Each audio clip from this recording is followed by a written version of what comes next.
mentioned a couple of weeks ago George Dodwell, an Australian who, through an extensive amount of research, came to the conclusion that 2345 BC, something profound happened to the Earth on its axis.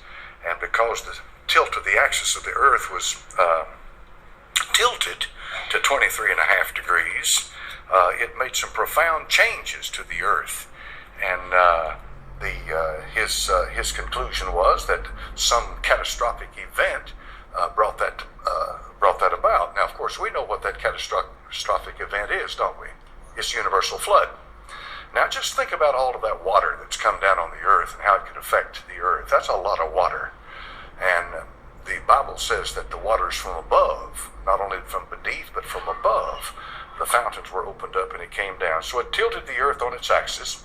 When it did, it caused the climate to change entirely on the earth.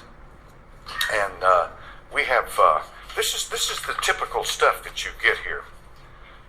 53 million years ago, now that's pretty accurate, it would take a few thousand million, Antarctica was so warm that palm trees lived along its shores. Now think about that for a moment. Antarctica is the coldest place on this earth. It's colder than the Arctic. And at one time, palm trees lived. Now where'd this come from? The Smithsonian. Okay? If you're into secular authority, then you've got a secular authority here, the Smithsonian. And of course, their take on it and why this happens is entirely different from the biblical take, and that is that before the earth was tilted on its axis, the earth was a climate zone, a temperate climate zone all around the globe, the North Pole to the South Pole. But they have found this in this Antarctica, the South Pole. They have found palm trees. And of course they date them at 53 million years, and you can get into the rigmarole about how they date things back millions of years.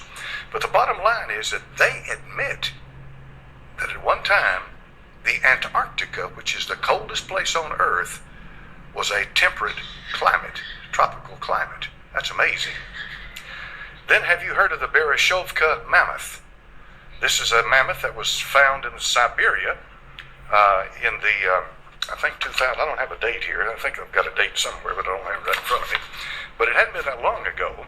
And when they found this mammoth, it was standing upright, and it had undigested food in its stomach that had been quickly frozen. And here's a very interesting article about this. And I want you to hear what I'm going to read for you, because if you do a little research into these mammoths that have this undigested food, tropical plants in their stomach, yet they are in a place where it should be frozen in Siberia, you'll be amazed at the spin that the unbeliever tries to put on this. Anything but believe that God could intervene and do something. Now listen to this article. In the early part of this century, the famous Bereshovka mammoth carcass was discovered in Siberia, nearly intact.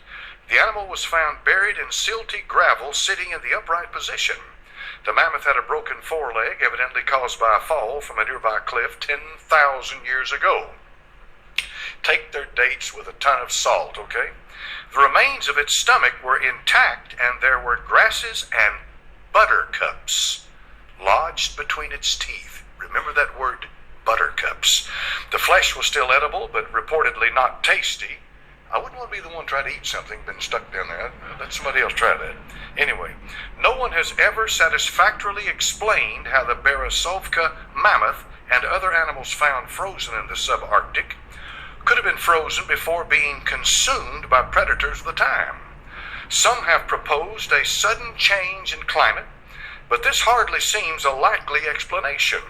The scientists who uncovered the Bereshovka mammoth conjectured the animal fell into a snow-filled ravine that protected the body until it was perhaps covered by gravel during a summer flood, so forth and so on. Now, we go on down a little further.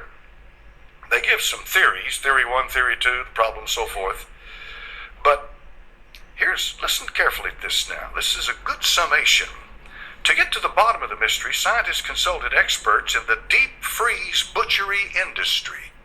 That'd be somebody to talk to.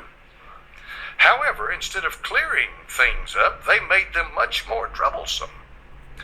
Basically, they said it was not possible to deep freeze a creature of the size of a mammoth in the relative moderate temps of the Arctic. Basically, if meat is frozen slowly at freezing temp, crystals form in the cells of the flesh, bursting the cells and dehydrating the meat. The butchers concluded no such process could have produced the deep frozen mammoth meat. To satisfactorily freeze a side of beef takes 30 minutes at minus 40 degrees Fahrenheit. To deep freeze a huge, living, warm-blooded mammoth insulated in thick fur, they estimated that temperatures below 150 degrees minus would be required. Temperatures so low have never been recorded in nature, not even in the Arctic. This has simply made all normal theories for the Beresovka mammoth that much more obsolete. To add to the mystery, consider the climate needed for buttercups to grow. Buttercups enjoy temperate conditions with alternation sun and rain, and so forth and so on. In plain words, it's a mystery. It just doesn't fit if you don't believe the Bible. If you believe the Bible, God brought such a profound shaking of this earth and changed it and created a huge frozen area that either the actual frozen area or the climate that that animal was in produced the freezing, or God froze it and stuck it in it. One or the other, because there's no other explanation. Remember what it said about slowly freezing an animal that large, that the crystals would form within the flesh. And that's not what you have here. You have flesh that is just like it's been put in some kind of a advanced freezing technique that just, boom, it freezes it all of a sudden. How did that happen? It's never happened before. The Ice Age surely didn't do that. So how did it happen? It happened because that there's a supernatural intervention from the Almighty who changed the earth and brought it into the condition it's in today. And I have no problem believing that. So the earth's tilt after the flood now brings the seasons, and we have the North Pole and the South Pole. And if you stand at the North Pole and look up at the North Star, the stars are going in this direction. If you stand at the South Pole, obviously you can't see the North Star. Stars are going in this direction. One north are going counterclockwise, south are going clockwise. Figure that one out. In other words, if this earth is flat from one side to the other, the stars should go the same way wherever you're standing. That's an issue they have to deal with. But if you're on the bottom of the earth and you're looking at the stars, they're going to go in an opposite direction because the earth is only spinning one way.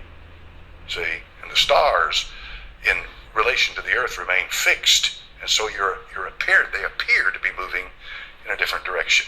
That's what's going on. So we have a situation where this globe that we live on has been completely changed